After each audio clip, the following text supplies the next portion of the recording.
నమస్తే, welcome to Raj news special drive. నేను శ్రీకాంత్. మీనాక్షి నటరాజన్ తెలంగాణలో పరిచయం అక్కర్లేని పేరు. తెలంగాణ రాష్ట్ర కాంగ్రెస్ ఇన్ఛార్జ్.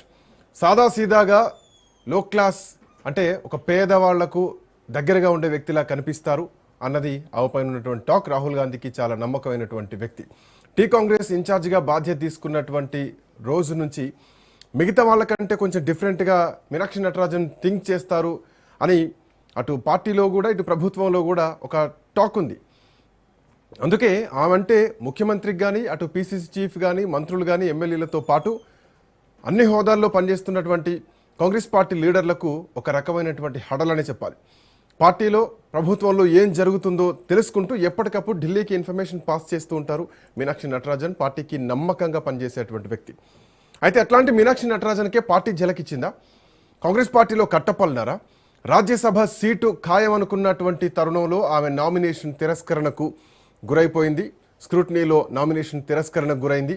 ఇదంతా మధ్యప్రదేశ్లో జరిగిన స్కెచ్ మాత్రం కాదు, ఇది తెలంగాణ నుంచే దీని వేళ్లున్నాయి.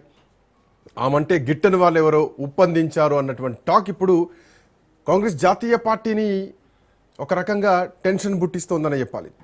ఇంతకీ నటరాజన్ అంటే ఎవరికి భయం? ఆమె మీద ఎవరికి కోపం ఉంది? ఎవరు ఆమె రాజ్యసభ సీటుకు అడ్డంకి క్రియేట్ చేస్తున్నారు? ఇంకా కోవట్టులు ఉన్నా కానీ కాంగ్రెస్ పార్టీ జాతీయ అధిష్టానం ఎందుకు ఈ విషయాన్ని సీరియస్గా తీసుకుంటున్నట్టు కనిపిస్తోందా? తీసుకున్నట్టు నటిస్తోందా? తీసుకుంటుందా లేదా? అసలు మీనాక్షి నటరాజన్ ఎపిసోడ్లో ఏం జరిగింది? ఇది కుట్రనా, నిర్లక్ష్యమా? కాంగ్రెస్ పార్టీ తెలంగాణలో చాలా పెద్ద క్వశ్చన్ మార్క్. ఈ మధ్యకాలంలో పీసీసీ చీఫ్ పైన కూడా ఇట్లాంటి ఆరోపణలు వచ్చాయి, దానిపైన ఎవరు రెస్పాండ్ అవ్వలేదు.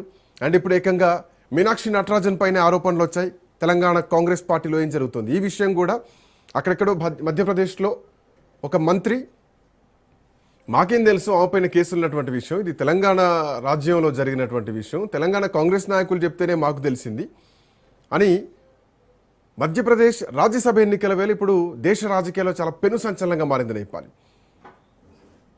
సో ఈ ఒప్పందించింది ఎవరు?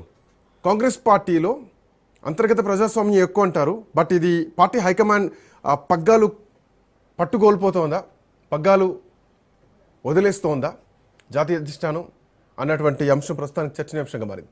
వాస్తవానికి ఆ కేసు కూడా పోలీస్ స్టేషన్లో ఎఫ్ఐఆర్ నమోదైందా లేదా అన్నటువంటి విషయం తేలాలి. దానికి ఎలక్షన్ కమిషన్ లేదంటే అఫ్కోర్స్ సుప్రీంకోర్టు కూడా వెళ్తున్నారు. సుప్రీంకోర్టు తెలంగాణ డీజీపీకి ఒక లేఖ రాయడం లేదంటే డీజీపీని దానిపైన వివరణ కోరడం జరుగుతూ ఉంటుంది. సో దాని తర్వాత ఎలక్షన్ కమిషన్ పైన సుప్రీంకోర్టు ఏ నిర్ణయం తీసుకుంటుంది అన్నది కూడా తేలాల్సినటువంటి అవసరం ఉంది.